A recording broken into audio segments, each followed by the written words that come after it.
Collar उडवताना सकाळ असते की संध्याकाळ हे सुद्धा पाहावं लागतं। गादीचा सन्मान करतो पण गादीला मतदान करणार नाही अशा शब्दांमध्ये शरद पवार यांनी उदयनराजेंना टोला लगावलाय। तर पवारांनी कॉलर उडवली म्हणजे मला मतं द्या असे संकेत दिलेत असा पलटवार उदयनराजेंनी केलाय। काय बोलायचं बोलायचं आता कॉलर पहिल्यांदा आधी हे म्हणजे सकाळ आहे का संध्याकाळी हे बघावं लागतं। काय करायचं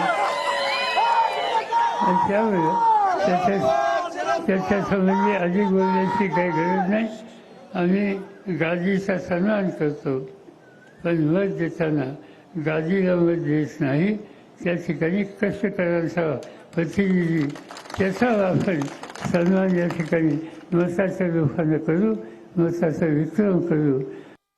कॉलर म्हणून प्रेम तर आहे त्यांचं, माझ्यावरती प्रेम आहे आणि कोणाला पण विचारा जेव्हा त्यांनी कॉलर अशी केले ते एक प्रकारचे त्यांनी संकेत दिले की जे आत्ताचे जे उमेदवार आहे ते आम्ही ते चुकीची निवड झाली आणि तुम्ही आता संपूर्ण उदयनराजेंना मतदान करा ही संकेत